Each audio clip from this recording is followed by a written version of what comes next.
इस बार के बजट से भले ही देश का मिडिल क्लास बहुत खुश है, लेकिन शेयर बाजार की स्थिति कुछ ठीक नहीं है।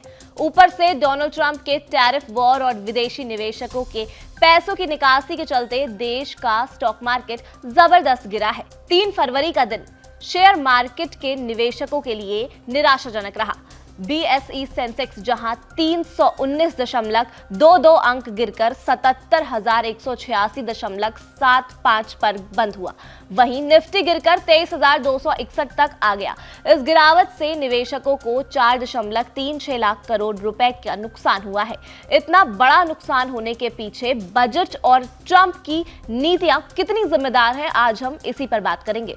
हाल ही में पेश किए गए बजट में इंफ्रास्ट्रक्चर क्षेत्र के लिए केवल मामूली बढ़ोतरी की गई है, जिससे निवेशकों को निराशा हुई है। इस क्षेत्र में जितनी उम्मीद थी उतनी बढ़ोतरी नहीं होने के कारण दूसरे सेक्टर पर भी इसका नेगेटिव असर पड़ा है।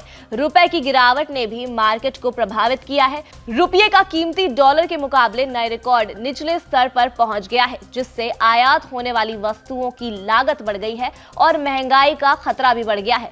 3 फरवरी को भारतीय रुपये की कीमत डॉलर के मुकाबले 87 हो गई है। यही नहीं, 3 फरवरी को कैपिटल गुड्स, पावर यूटिलिटी और इंडस्ट्री जैसे सेक्टर्स में सबसे अधिक गिरावट देखी गई है। कंज्यूमर ड्यूरेबल्स को छोड़कर ज्यादातर सेक्टोरल इंडेक्स लाल निशान में रहा। स्मॉल और मिड कैप में शेयरों में भी भारी नुकसान हुआ है। बीएसई का मिड कैप इंडेक्स 0.7% और स्मॉल कैप इंडेक्स 1.6% तक लुढ़का है। अंतर्राष्ट्रीय स्तर पर आर्थिक स्थिरता की कमी ने भारतीय शेयर बाजार पर दबाव डाला है। खास तौर से अमेरिका और चीन के बीच व्यापारिक तनाव के साथ यूरोप में आर्थिक मंदी के संकेतों ने निवेशकों के मन में चिंता पैदा कर दी है।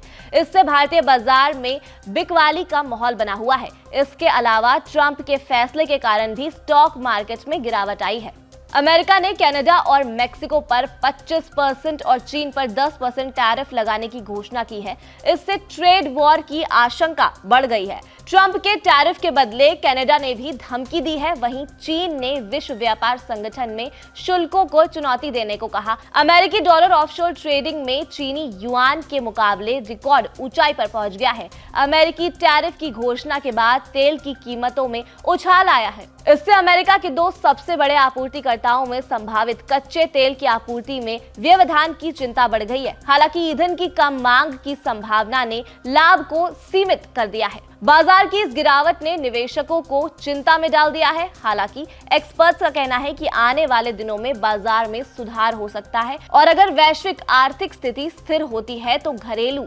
संकेतक सकारात्मक होते हैं तो बाजार फिर से पटरी पर लौट सकता है। हालांकि अभी के लिए निवेशकों को सतर्क रहना होगा और अपने निवेश निर्णय को सोच समझ कर लेना होगा। इस खबर में बस इतना ही। आपके लिए ये सारी जानकारी जुटाई थी हमारे साथी आयुष ने। आर्थिक मुद्दों से जुड़ी और खबरों के लिए देखते रहिए हमारा चैनल एबीपी लाइव। मेरा नाम है खुशी सक्सेना।